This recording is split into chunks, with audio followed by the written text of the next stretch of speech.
YouTube channel खुलिनाय लोगो लोगो नों माबायदि कन्टेन्ट होनांगो आरो नों माबायदि खस्थ' खालामनांगो आरो नोङो मनिटाइज जायोब्लासो नोङो माबायदि इउटुबाव भिडिअ होनांगो सब बिनि बागै नोंथांमोननो आङो खोन्थागोन गाइस बेदरखौ नायनो हागोन लोगोफोर पुरा बिखा बांसिन लाबदो आरोना बेदरजों ओंखामजों माबायदि समायना कालार होनदो लोगोफोर आरो मा इन्ट्रेस्ट नांबावगौ लोगोफोर दुब्लि गेजेरावनो बिदि जानानै चिकेनखौ माबायदि सावदो नायनो हागोन नोंथांमोना पुरा मजा स' गाइस दा नोंथांमोनाथ' मिथिखाबाय आं दा मानि सायाव ब्लग खालामदो लोगोफोर दा गासैनिसिमबो गुड मर्निं एसे मर्निं टाइमावनो बे इन्ट्र' भिडिअखौ होना लाबाय स' गाइस नोंथांमोना जुदि आंनि सायाव माबाफोर सोंनाय फिननाय जुदि मिथिनो लुगैदोंबा नोंथांमोना दिनै भिडिअ एसे कमेन्टआव मेसेज हरबानो जाबाय जिथुबा आङो किउनि भिडिअ लाना फैगोन दा गोबां मानसिफोरानो चेनेलाव ब्लगाव मेसेज हरो दा गासैनि मेसेजखौबो रिप्लाइ हरना इनिखौ रिप्लाइ हराबा गासिबो हामा मोनगोन बिदि साननानै आं मा खालामो गासैनिबो कमेन्टखौ आङो लाब लाब होनानै हरजोबो आरोना गाइस दा इनिखायनो आङो नोंथांमोना जुदि आंनिफ्राय माबाफोर मोनथिनो लुगैयोबा नोंथांमोना दिनैनि भिडिअआव कमेन्टआव मेसेज हरबानो जाबाय आङो किउनि भिडिअ लाना फैगोन नोंथांमोना ओमफ्राय मा सोंनो गोसो सोंना हरबानो जाबाय आरोना गाइस सासे मानसिया मोनसेल' सोंहर मोननै मोनथाम सोंहरनाङा थारमाने गाइस मोनसे सोंहरबानो जाबाय आरोना गाइस आं हानायखिनिखौ किउनि भिडिअ लाना फैनो सेस्था खालामगोन गाइस नोंथांमोना थाबैनो सोंहरबानो जाबाय ओमफ्राय ए खानसे गाइस आङो कन्टेन्टखौ एसे बेलेग स्टाइलनि माने खालामनो सानगासिनो दोङो ओमफ्राय हाथ'वाखै ओमफ्राय माने बेलेग स्टाइलनि कन्टेन्ट लाबोनो साननायदो जिथुबा आंनि नैबे नुकुल ब्लग चेनेलावनो मोननै कन्टेन्ट मोनसेया राइडनि आरो मोनसेया एसे बाहाय बेलेग स्टाइलनि आरोना गाइस बेखौ दा माबायदि खालामगोन आं हमनो हाथ'वाखै दा आङो केमेराफोरखौबो एसे मोजां कुवालिटिखौ चेन्ज खालामनो सेस्था खालामगासिनो दोङो हाथ'वाखै नालाय ओमफ्राय दा जियानो जाया माने गाइस नोंथांमोना भिडिअखौ जाय गोदान चेनेलखौ साबसक्राइब खालामबानो जाबाय दिनै भिडिअ एसे इन्टारेस्टिं जागोन एसे बेदर एवना जाहैगोन दिनै मोनायाव आरो गाइस ब्लगा जायफ्रा फार्स्ट गोदान इउटुब चेनेल खुलियोना बहुत खस्थ'नो माने इउटुबनिफ्राय फैसा मोनगोन होननानै सोरबा इउटुब चेनेलखौ गोदान खुलिना लायो लोगोफोर इमान इजि नङा इमान खस नङा इफोरो दा बेनिखायनो नोंथांमोना किउनि भिडिअ सोंबानो जाबाय आं नोंथांमोननो मोजाङै बुजायगोन आरो मोजाङै फोरमायना होगोन लोगोफोर आं जिखिनि दाब्लासि मिथिदो आरोना दा इमान इजि नङा इमान खस नङा दा इउटुब चेनेल खुलिबानो दे लगे इउटुबनिफ्राय पेमेन्ट मोनगोन बायदिसिना मोनगोन बेफोर माने बहुत माने खस्थ' बहुत नेम दङ आरोना गाइस बेफोर नेमखौ मिथियाबा इउटुबाव हाबनो नाङा लोगोफोर आरो फार्स्ट गोदान इउटुब चेनेल खुलिनायफ्रा माबायदि कन्टेन्ट होनांगो सब बिनि आयदाखौ नोंथांमोना फोरमायगोन बास नोंथांमोना खालि किउनि भिडिअ सोंबानो जाबाय गाइस स' गाइस नोंथांमोना खालि आंखौ सोंबानो जाबाय दिनैनि भिडिअनि कमेन्टआव सोंबानो जाबाय माबायदि खालामनांगो इमान खस्थ'नि इउटुबनिफ्राय पेमेन्ट मोननो नागिरा लोगोफोर जायफोरा माने मालायखौ नुनानै गोदान इउटुब चेनेल खुलियो आंबो बिदि मोननो लुगैयो बिदि साननानै इउटुबाव इमान खस्थ'नो फैनो नाङा फै गासिबो इउटुबाव फै आं फैना होनना बुङाखै खिन्थु मोनगोनखौ साननानै फैनो नाङा आरोना गाइस माला मा जायो बुंनो हाया खिन्थु फार्स्ट इउटुब चेनेल खुलिनाय लोगो लोगो नों माबायदि कन्टेन्ट होनांगो आरो नों माबायदि खस्थ' खालामनांगो आरो नोङो मनिटाइज जायोब्लासो नोङो माबायदि इउटुबाव भिडिअ होनांगो सब बिनि बागै नोंथांमोना आङो खोन्थागोन गाइस थ' नोंथांमोना खालि कमेन्टखौल' हरनो दाबाव कमेन्टआव सोंबानो जाबाय कमेन्टखौ सोंबानो आङो नोंथांमोननो खोन्थागोन आं दा नोंथांमोननो मोनसे इउटुब चेनेलनि बागै एक्सट्रा मोनसे ब्लग लाना फैगोन जितु बा इउटुब चेनेलखौ खुलिनानै नोङो मा खालामनांगो माबायदि इउटुब चेनेलखौ नोङो भेरिफाइ खालामनांगो भेरिफाइ खालामनायनि उनाव नोङो मनिटाइज जायाब्लासो नों माबायदि भिडिअखौ होनांगो स' बेनि बागै आं नोंथांमोननो मोजां मोनसे ब्लग लाना फैगोन नोंथांमोना जुदि आंखौ सापर्ट होदो आं आरो नोंथांमोना एसेबो फोरमायाबा मा जानो नङा होमबा स' आं नोंथांमोननो फोरमायगोन स' नोंथांमोना जेबो टेनसन खालामनाङा बास नोंथांमोना चेनेलखौ साबसक्राइब खालामना लाबानो जाबाय आगोलाव जेरैबायदि सापर्ट होदो दासिमबो बिदिनो सापर्ट होबाय थाबानो जाबाय नोंथांमोना दा बेनोसै गाइस दिनैनि ब्लगा थ' नायलांबाय थादो होमबा लास्ट जोबनायावलासै माबायदि जायो दिनैनि भिडिअ गाइस अके लांदां जागा गाइस रावबो गैया इनिफ्राय इयाव खालि मा खालामदो लोगोफोर इयाव नायनि आं र' ओहो माने बेदरा मोनखाबाय 1 2 3 ए भाई माथो बेदरानो गैया सब खालि अदाबबो गैया ओहो नायनो हागोन ने गाइस सब खालि जागाया किन्तु दा इयाव मोनसे चिकेन आरामनो मोनसे एवनानै जानो नागिरदों आं लोगोफोर मोनसे इन्ट्रेस्टनि नै हाखर खाथियाव नाबो दंमोन किन्तु नाखौ नांथ'लायला दा इयाव दा जेबो गैया पियास दोङो आलु दोङो जायस्टाव दोङो रं दोङो संख्रि दोङो थबसि दोङो बाखि सारायाव जेबो गैया बेनिफ्राय दा लोगोसे आं नोंथांमोननो आरामसे खोन्थागोन दा जों इयाव मा संनानै जानायदो लोगोसे नै फैबाय इथिंगाले मा इटा नायनो हागोन नै बाखि इथिंगाले इटाफोराबो फैजोब्बाय ओमफ्राय दा सारायाबो फैबाय लोगोसे दा गासैखौबो संगोन किन्तु दा बेदरखौ दसे खमाय माने रुगारबाय थादो आरो ना गाइस माने गेसावसो रुबाय थादो न'आव इनिफ्राय इयाव आरो माने अनलि एवनाल'सो जागोन नालाय रुबा दसे बेकार थांगोन टाइमा इनिखायनो गेसाव एसे स्पिड जाथोन ओमफ्राय बाखि एवनायखौ एसे इन्जय खालामनो लुगैनानै माने नैबे दुब्लिखिनियाव फायदो आरो ना गाइस दा नोंथांमोना भिडिअखौ जोबनो लासै नाय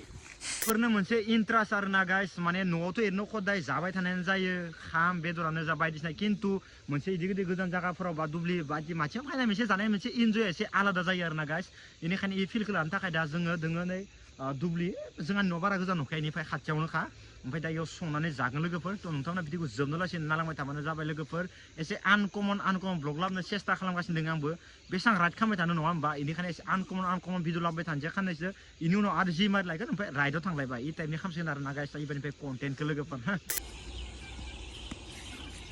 स' गाइस दा लाना फैबाय बन गोरान लाना फैबाय लोगोफोर दा इयाव बाय जिगाबदो जरायनोसै ओमफ्राय जरायनानै आरामसे माने बेदरखौ बरिया संगोन हाइ फाइनो लोगोफोर स' गाइस दा नायनो हागोन नै बेदराबो पुरा बाथिसेल' गावनि आन्था हिसाबनि आरो ना गाइस उपाय गैया लोगोफोर इन्ट्रेस्टआनो बेलेग आलादा मानो होनबा खेबसेनो आंगाय जाजासे बुरजा जाबाथाय बेलेग दिना आरो जानो गोसो जाया बेनिखायनो एसे जानांगौ माने लुगैनाय थाबा बेलेग दिना माने जानो हाबावो बेनिखायनो बेदराबो नै रुनाया कमप्लिट जाबाय आरो ना गाइस ओमफ्राय दा टाइमा जाबाय 4:46 कलटा एसे डाउन जासिगोन होमबाबो नोंथांमोना नायलायबाय थादो गाइस जानायावलासै एसे खामसिगोन आरो ना हानायबा लाइ बिलाइफोरावबो एसे खाम जानायखौ माथा मारिगासिनो आं र' मा जायो नायनोसै स' गाइस नायनो हागोन नै नोंथांमोना दा बर्थमान नै अरखौ जरायनायखौ स्टार्ट खालामबाय लोगोफोर ओमफ्राय दा टाइमा थाङै बेसेबां जाखो नै 4:53 जाबाय लोगोफोर दा अरखौ जरायनानै थाब जानांगोन लोगोफोर मोजाङानो इन्ट्रेस्ट जागोन नङाबा हर गेजेराव मदाय फैगोन गिनांगोन ना बाप्रेबा आरो थिंगालि माबा फैगोन सेलखौ बाराबा जागोन दे लोगोफोर गाज्रि दा मोनसै एक्सुवेलि सेल बेदर बायदिसिना नुदों खोमा इखौ नायलाय है जायालै इफोरजों स' गाइस दा नायनो हागोन नै देग्लिजोब्बाय नायनो हागोन नै गाइस बेदराव होनो थाखाय जों देबाय आरो ना गाइस ओमफ्राय थिंगालि जास्टावखाबाय नै मोजानो गाइस लोगोफोर बरा हेभिनो दा पुरा नै देबाय गुन्दै जाजोबखाबाय दा इखौ होनांगौल'सो मजा जागोन लोगोफोर बेखौनोथ' बुङो डिसेम्बरनि खाना नाइट केम्पिं खालामनांसिगोन नामा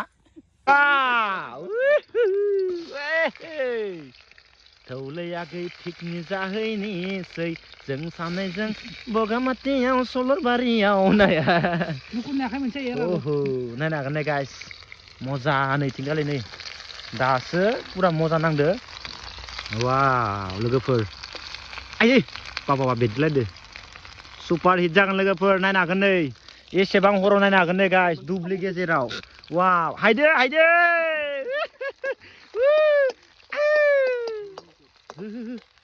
जाखावजोबनांगोनलै लोगोफोर ना ओरैहाय मोजां एरखानाय रा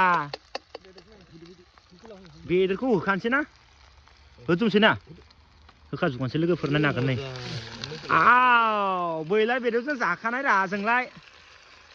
एरखाना होखावखानोसै रा गाज्रि दा मोनसै लोगोफोर बरा साल दे जोंखाबाय स' गाइस दा नायनो हागोन नै पुरा दा बाथोन देनायखौ जों होजोब्बाय फालौ सामब्राम सब देनायखौ दा होजोब्बाय नै आलुबो होबाय आरो ना गाइस एसे मजानो लास्टआव दै गलना होनांगोन आरो न' ना जानो होखानो नामा दा जासावगोन खामफ्रामनो नागिरलै बेदरफोरखौ न' बरा खामफ्रामबाय बरा मजा जासिगोन एबार दा गाइस नायनो हागोन नै टाइमा बेसे जाखो 5टा जाबाय नै गाइस 5टा जाबाय भाई मजा जासिगोन एबार ओमफ्राय बाखि नायनो हागोन नै अ माय गड खोमसि दरसि जायगायाव मा खालामदो नै टाइमा जाबाय 5:10 आरो खाम जानायनि बाथ्रा दङ लोगोफोर दा लाइजुलायावसो माने ओंखामखौ जागोन आरो ना गाइस दा नायनो हागोन नै थिंगाले ओमफ्राय थिं दैबो लाबाय एसे ओमफ्राय थिंगाले अरबो सायबाय ओमफ्राय बेदरा दा इयाव दङ ओमफ्राय दा बेदरखौ एसे हायनानै आरामनो जासिगोन दुब्लि गेजेराव मा इन्ट्रेस्ट खालामदो लोगोफोर मा बुंनो आरो ना लाइफआ बेनो मोनसे इन्जय दा नायनो हागोन नै बेदरजों ओंखामजों माबायदि समायना कालार होनदों लोगोफोर आरो मा इन्ट्रेस्ट नांबावगौ लोगोफोर दुब्लि गेजेराव नै बिदि जानानै दा नोंथांमोनाबो एसे इन्जय खालामदो ओरैनो जादो जेबो नङा आरो ना गाइस उपाय गैया दा इथिंगालिबो नायनो हागोन नै बिथांनि ओमफ्राय दा ओंखामा इयाव दंबावो ओमफ्राय इथिंगालि दंबावो नै मजा स' गाइस दा पुरा नै जानोसै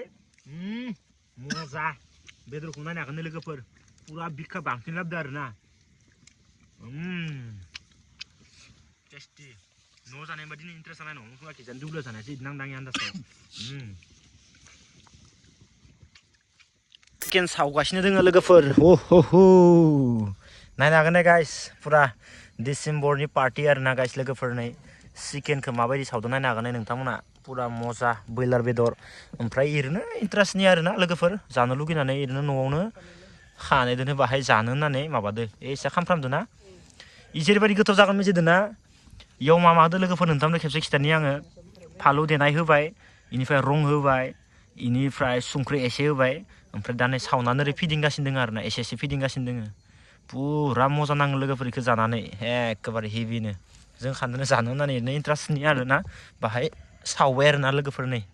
नायनो हागोन नै वाव हिट जागोन एबार बेदर संना जानाया